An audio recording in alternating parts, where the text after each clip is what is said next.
Good morning students. देखिए बेटा, आज हम करेंगे लेसन नंबर 12 जिसका राइटर है यशपाल और लेसन का नाम है लखनवी अंदाज। तो ये पहले आपको यशपाल का जीवन परिचय दिया गया है, यहाँ से लेसन शुरू है। यूँ तो यशपाल ने लखनवी अंदाज व्यंग्य यह साबित करने के लिए लिखा था कि बिना कथ्य की कहानी नहीं लिखी जा सकती, परंतु एक स्वतंत्र रचना के रूप में इस रचना को पढ़ा जा सकता है।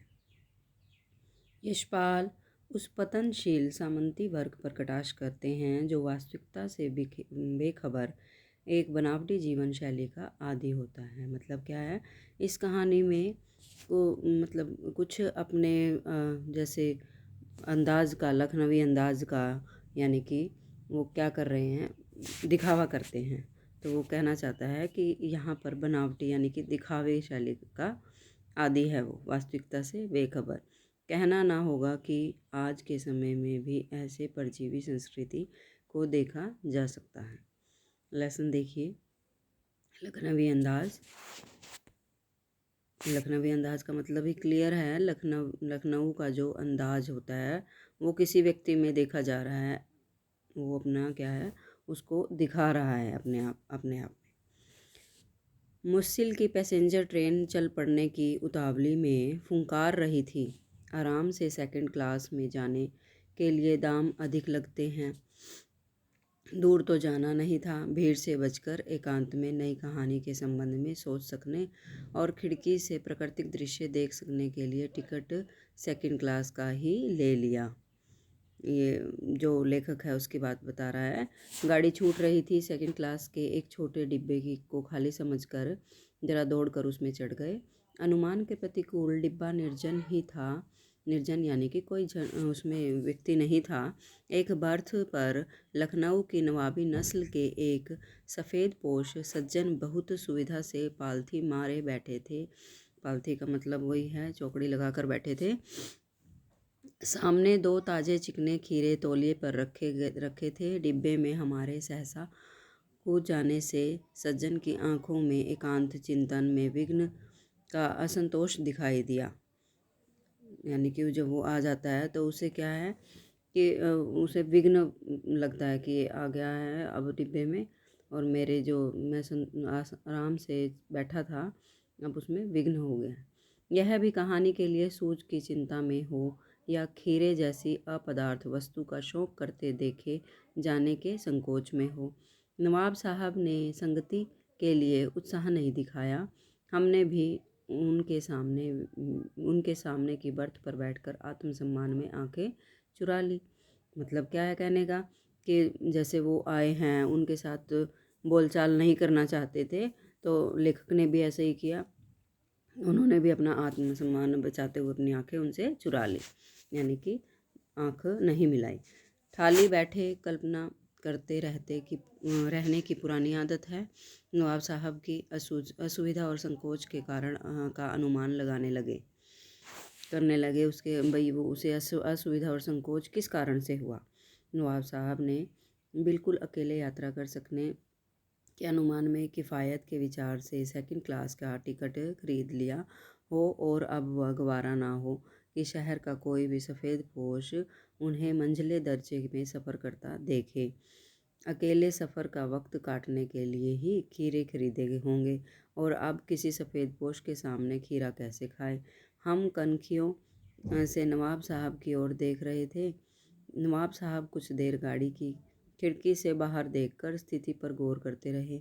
ओह, नवाब साहब ने सहसा हमें संबोधन किया। आदाब अर्ज जनाब, खीरे का शौक फरमाएंगे। नवाब साहब का सहसा भाव परिवर्तन अच्छा नहीं लगा। भाप लिया। आप शराफत का गुमान बनाए रखने के लिए हमें भी मामूली की लोगों की हरकत में लथेड़ लेना चाहते हैं। जवाब दिया शुक्रिया, किबला शौक फरमाएं।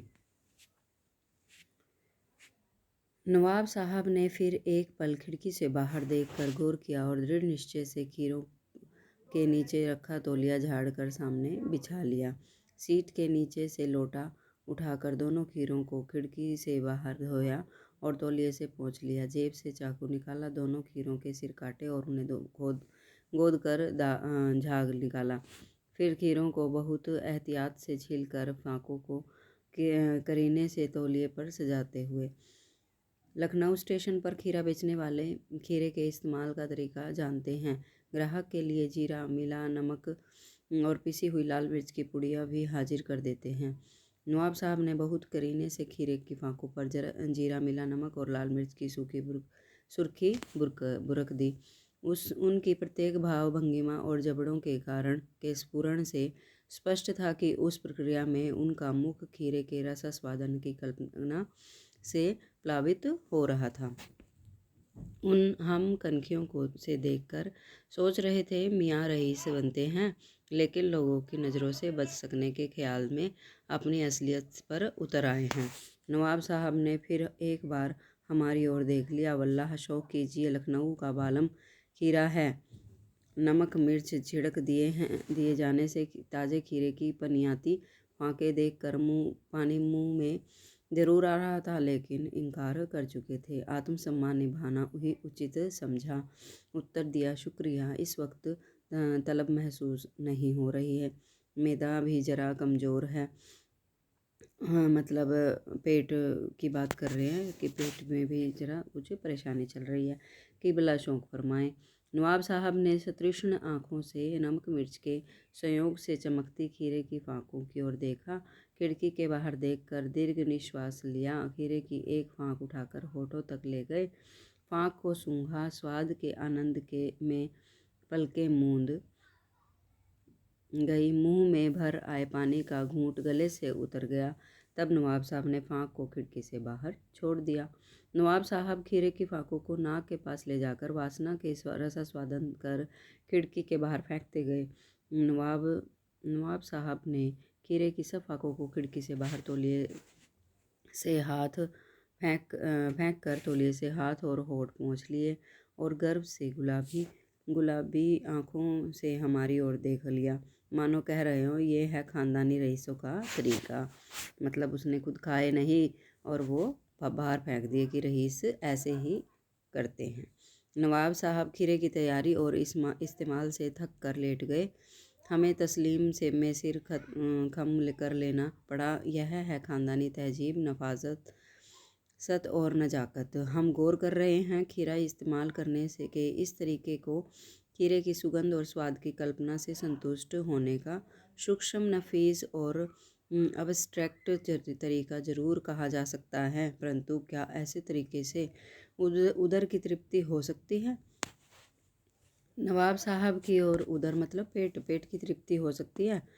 नवाब साहब की ओर भरे पेट के ऊंचे डकार का शब्द सुनाई दिया और नवाब साहब ने मतलब उसने बाहर ही नहीं फेंका, सूंघा नहीं, सूंघ कर ये नहीं दर्शाया कि मेरा पेट भर चुका है, बाकायदा उसके लिए डकार भी ली। और नवाब साहब ने हमारी ओर देखकर कहा, खीरा लजीज होता है लेकिन होता है शकील, नामुराद मैदे पर बोझ डाल देता है। मतलब क्या कहना चाहता है कि वो खाने में स्वाद तो होता है लेकिन होता है शकील, यानी कि पेट को भी ख़राब कर सकता है, ख़राब कर देता है कई बार। तो नामुराद मैदे पर बोझ डालता है, मतलब पेट पर बोझ डालता है। ज्ञान चक्षु खुल गए, पहचाना ये है नई कहानी के लेखक। खीरे की सुगंध और स्वाद की कल्पना से पेट भर जाने का डकार आ सकता है तो बिना विचार, मतलब लेखक क्या कहना चाह रहा है कि जब खीरे की सुगंध और स्वाद की कल्पना से पेट भर जाने का डकार आ सकता है तो बिना विचार, घटना और पात्र के लेखक की इच्छा से नई कहानी क्यों नहीं बन सकती। मतलब चाहे कोई भी विचार ना किया गया हो उस कहानी पर, कोई घटना ना घटित हुई हो और ना ही कोई पात्र हो, तो वो कहता है कि इन तीनों चीज़ों के बिना भी कहानी लिखी जा सकती है।